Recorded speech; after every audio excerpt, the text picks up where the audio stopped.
You sit down at a bank. You ask to borrow money. The person across the desk has never met you. They don't know you've had the same job for 9 years. They don't know you've never missed a rent payment in your life. They say yes or no in about 4 seconds. And they never ask you a single question. They ask somebody else.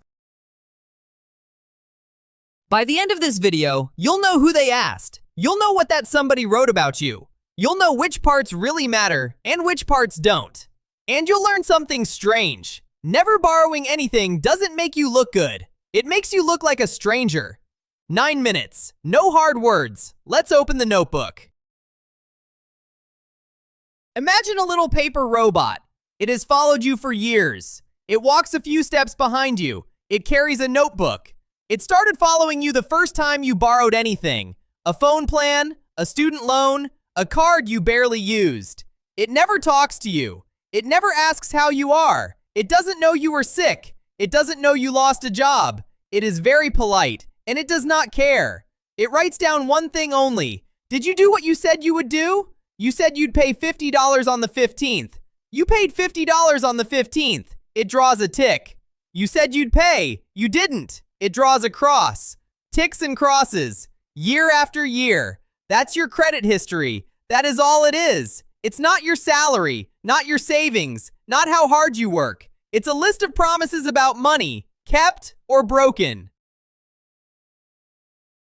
Now, nobody has time to read a whole notebook, so the notebook gets squeezed into one number. In the US, that number runs from 300 to 850. Higher is better. Banks usually start to relax somewhere in the high 600s. That number is your credit score. Other countries do this a bit differently. Some have a number like this. Some just keep the file. But almost everywhere, there's some version of the notebook. And here's the important part. The score is not a grade for being a good person. It's a guess. A guess about one thing. If we lend this person money, will it go wrong? That's all it is. A guess, not a judgment. So what does the robot write down? 4 things. Let's start with the biggest. The biggest thing, by a long way, is this. Did you pay on time? In the main US system, that one thing is about 1/3 of your whole score. Nothing else comes close. And here's some good news. On time is kinder than you think. 3 days late is usually just a fee and an annoyed email. The robot doesn't even look up.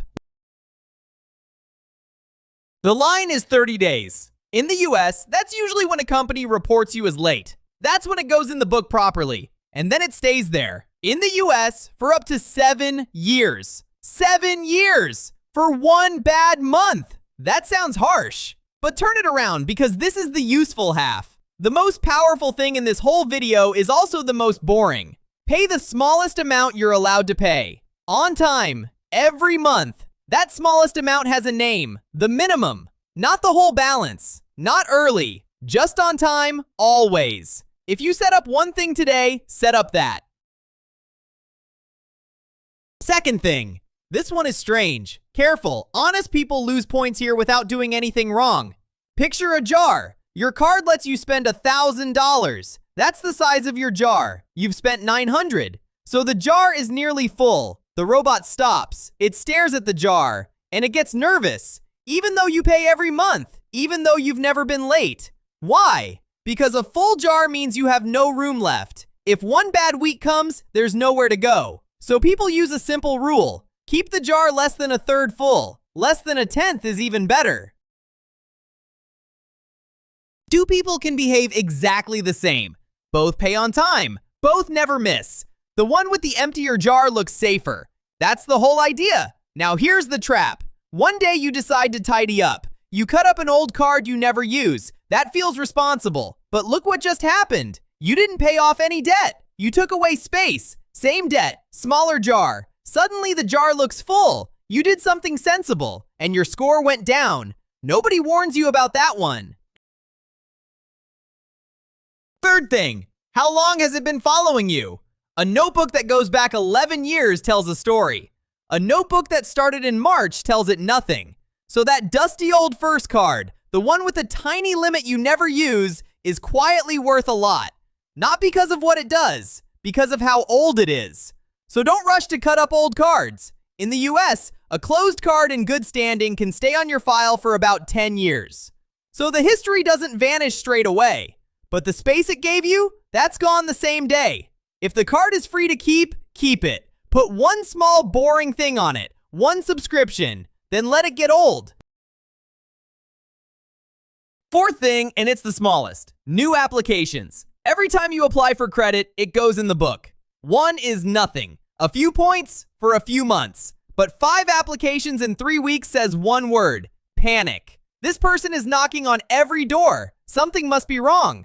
One helpful exception in the US and some other places. If you're shopping for one home loan or one car loan and you ask several banks in a short window, the system usually counts that as one. It knows you're comparing prices, not panicking. Now the part that turns the whole thing upside down. Everyone assumes the worst thing in the notebook is a bad page. It isn't. The worst thing is an empty one.